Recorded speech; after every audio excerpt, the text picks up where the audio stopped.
Chances are when you're watching this video, it's probably on the day or the evening of Halloween itself, wherever you are in the world. And you're probably expecting me to do something totally weird and freaky and get out the candles and get out the Ouija board and just like go completely and utterly mental with you. But, I just don't feel like that right now, because I want to talk, because it's like good to talk. It's what we do here on YouTube, isn't it? Heads talking. And then you're going to disagree with me and I'm going to disagree with you, and that's part of the way of things, okay? So if we got different opinions and different points of view, just like accept it. Because we do, alright? That's it. A lot of the people traditionally associated with my audience have been occultists, witches, pagans, Satanists, and all the rest of that, which is of course peculiar. Considering as I once studied accountancy, but never mind. But why did I attract such a dark audience? Why? Because of the image I portrayed, because of the people I was following, some of the ideas I was connecting with. Maybe there was something wrong with that, and I was doing it wrong.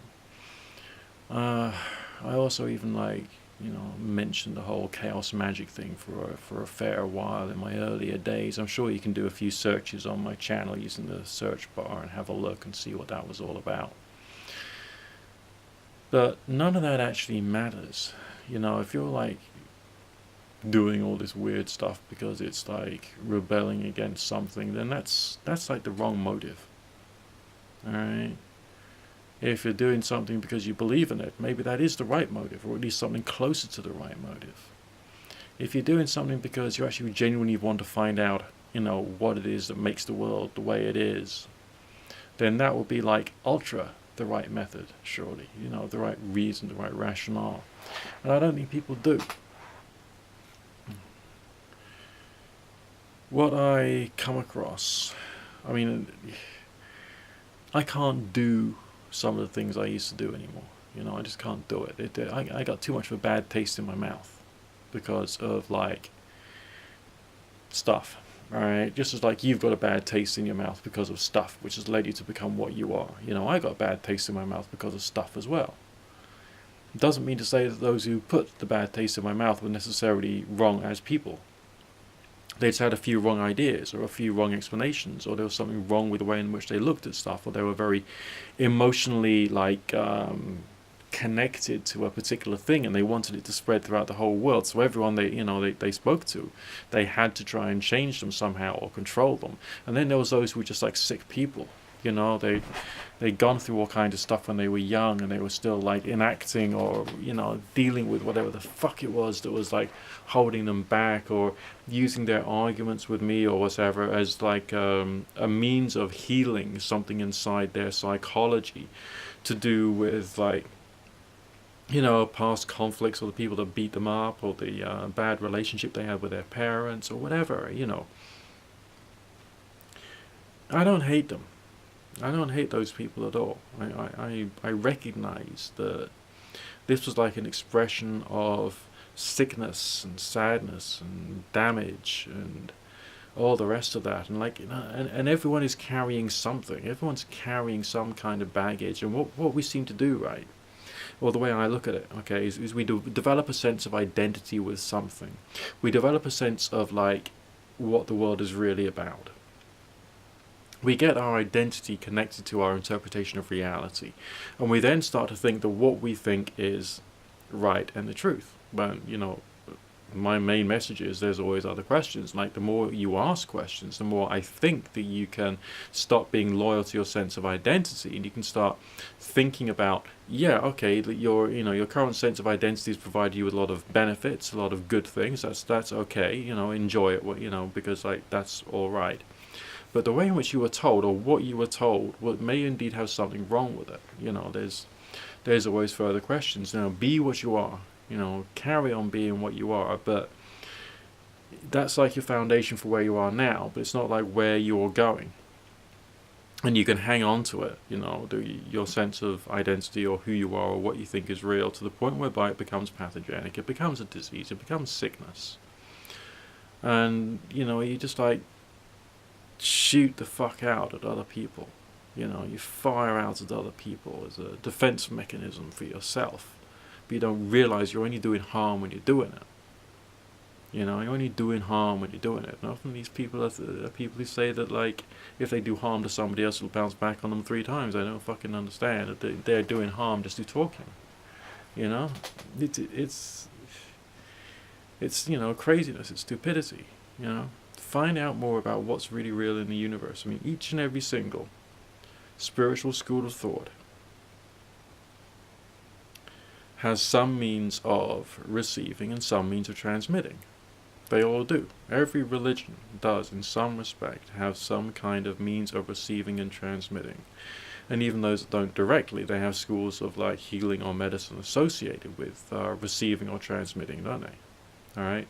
Receiving is divination. Transmitting is trying to, heal or, change the universe, manifesting or whatever it is. And it's always, very, very much the same, very much similar. Now, what I've been reading about radionics I think is fascinating because it covers all of that stuff, but does so in a totally non-denominational manner. And I think that's what's so awesome about the way in which it looks at nature, and the way in which it looks at, ESP, psychic energy, and all that kind of stuff. I mean, all of the reception, with the receiving stuff, the divination is done primarily with the dowsing pendulum or a piece of equipment called a stick pad, which essentially measures or gives you a response when you drag your finger over it. So things say, I haven't got myself a stick pad set up as of yet, but that's in the works as far as I'm concerned.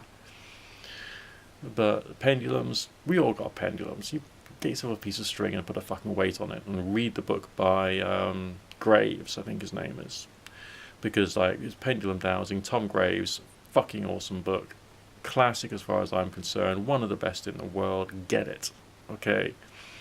And that's just really, really, good attitudes and all the rest of that. So you take that, take a piece of string with a weight on it, and play around with it. It's awesome. It's awesome. The other thing that comes out of radionics is using patterns and using symbols and using numbers. Alright, in fact, lots of the radionic work to do the transmitting side of things, the manifesting, some people would say, or the healing work or whatever, is based upon using a pendulum dowsing tool to work out what is energetically wrong, what the feeling is that's negative, what the whole thing is that's negative, let's say with some person's health, and then to create a system of numbers. Alright, which is then believed to do something. But that would be a superstitious way of looking at it. Alright, if you say the numbers themselves do something, that's superstition. Right, that's like turning around to someone and saying, okay, I'll write down these numbers on a piece of paper and I'll give them to you, and then you'll be fine, give me $50 and I'll give write this thing down. That's a spell for you. There you go, you're sorted. Right, that's superstition. But when it's sort of more meditative, it becomes you do something with your mind and you connect with the symbol or the machines that you're using or the numbers and the symbols, and then it's kind of you become a vehicle to send that out with good intention. And all the stuff with manifesting and law of attraction and the rest of that goes through intention, sending your will out into the universe. Sigillation that's done in chaos magic is the same thing. And indeed, chaos magic sigils are also used in radionic work, which I think is fascinating, because basically it is chaos magic. But it's not using the word magic, it's using the word radionics. And it's using these sort of delightfully clinical codes, machines with dials or pegs on a board, in order to express what those number codes are. Alright, predominantly symbolic, but it's the action of creating it, using your pendulum, using your stick pad, or using your meditation, or researching through all these rate books which are out there, which connects you to the intention. It's part of a process of your mind working through things, so that it becomes easier to try and send that shit out. That's essentially awesome. Right. Why is that awesome? Because it's completely non-denominational. right? You know, you're not doing it. It's not a question of, okay, you know, I'm going to do a, let's say you got a friend of yours, right, who's sick and unwell. They don't know you're into any of this weird stuff anyway, and you don't even know if it's going to work or not, and you don't really care. You just think it would be good to send out some like positive vibrations. So let's say you do your little healing thing, and then let's say you don't feel like fucking, you know, circle casting or, you know, putting doing all that kind of like weird shit, or even lighting candles. You know, let's like not light candles, right? And you sit there, you know, electric light above you, and piece of equipment in front of you, and you generate the numbers, and that's it. You know, maybe you got something to connect with them, a photograph of them that goes into it, just like you would as if you're doing a standard, you know, witchcraft spell or whatever the fuck it is. You know, you use a photograph, or you use their fingernails, or you use some other aspect of them. Maybe indeed just writing their name down on a piece of paper. I mean, there's one form of you know, radionics itself, which just uses like things you draw and write on various different geometric shapes on cards. All right, which is even connected to homeopathy. So you put your intention into liquid. Now, many years ago, I did that sort of thing with a crystal point, putting flavors and effects into liquid and getting other people to drink it, and they, you know, they would often, not always, but often actually feel it. You know, putting whiskey into their beer, so they'll drink their beer. Oh, God, I can feel the burning, you know, that kind of stuff. I actually did that shit all those days ago. Years ago. Over 20 fucking years ago. Alright? When I was different, my mind was different, my body was different, my energy was different, and I could do that in that way. But this is like, you know, bringing that back, but in a more analytical manner. The whole thing about like using the pendulum and doing the pendulum dowsing thing is that you can like repeatedly ask questions and narrow it down, narrow it down, narrow it down.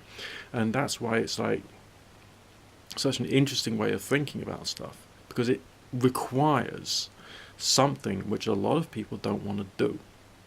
Alright, a lot of people want to be very faith driven, very belief driven, very spirituality driven, but they don't necessarily want to actually have to ask questions of everything.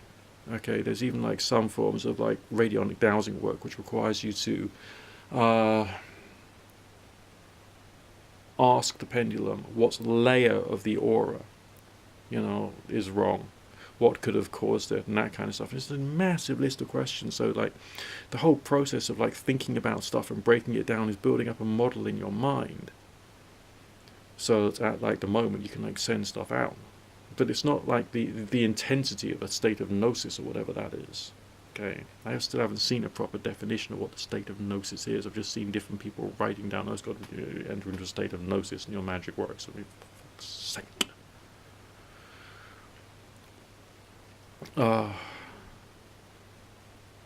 But, and I'm certainly not turning around to you and telling you that this stuff works. I don't use the phrase "it works" all that much. Okay, apart from some things which I actually like to do, like turning on the light switch or a few other things, which you know, a few of the weird things that I think do objectively work, I'll go into at a later stage. Okay, at a later stage, not right now, at a later stage.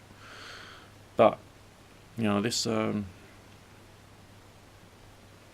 with the radionics thinking is just like, you know, it's quite mind-blowing in the fact that it is calmer, it is colder, it is clearer. You just get out your pendulum and do your thing. Alright? And then it's all about training you to increase your subconscious mind's ability to receive stuff, which we can all do. I mean, there's some lectures I've seen on YouTube, I don't know, I haven't got a link for it, of people who say they wouldn't, you know, they weren't psychics, they weren't occultists, they weren't or whatever, and yet they were taken on board in this remote viewing setup, and yet they were the best remote viewers, because, you know, you know, everyone has the capacity to do some weird stuff. All right, there's truth to this. You know, the universal energy field has truth to it. Okay, the sense of consciousness being outside of the physical as well as inside the physical, there is truth to that. But you can only like understand it if you experience it. Okay, I mean, I mentioned a little while ago that I took homeopathy, and I thought, this is bollocks. You know, knock this handful of pills back, and boom, you know, effect within the body pretty much immediately, because my body was sort of like quite unwell at the time. And these little pilules, right, they contain nothing, would be what science tells you. There's no way that this shit could have been placebo effect, because I've had homeopathic stuff before, and it's just like, fucking you, what is this shit? You know, because it wasn't the right remedy for me. But they contain nothing. All right, they got like a fraction of a of a molecule of like some shit inside them. That's it. You know, there's, if that. Because the whole thinking about homeopathy is you're taking the information of the plant. It's the information of the plant which you're leaving behind. All right, the spirit, the essence, the energy. And it's the physical aspects of the plant which only works on the physical body. It doesn't work on the informational level, which sends its information down to the physical body, which then does something. All right, so all of this like quasi-magical radionics work, it's working on the informational level of affecting the various different layers of your aura and your, whatever, to get down to creating a change in the physical. And that's why I think it's quite so awesome. Okay, and it's completely non-denominational. With all the rest of them, you've really got to be into like your pentagrams and your hexagrams and your candles and your, Kabbalistic numbers. That's got to be your thing. You got to like do this, that, and the other. But with radionic stuff, you can like use all that stuff. If that is your thing, then incorporate that into it. So I just like the whole thing about this whole radionic stuff. I think it's awesome. I think very slowly over the course of like a year, I'm gonna like buy some more toys basically, and just see how that's how far I can take this thing. At the moment, I'm practicing again with the pendulum because I've neglected it. I've done a lot of my work has been like getting on with this stuff, which has been my thing. That is like my main symbol system, just like wicked, very knackered old cards, okay, because I use them, I use them every damn day, and I could use symbolism from that as part of it too, okay, and it's not like, it doesn't like, you don't have to like get in a circle and hyperventilate and beat drums and all this shit, you don't have to fucking do that stuff, it's rubbish. It's not necessary. But everything else is kind of like intention, machinery, and numbers, and like fucking awesome. Awesome. Tranquil. So this is like where I am at the moment when it comes to weird shit. And happy Halloween to all those people out there who enjoy that sort of thing. Keep cool.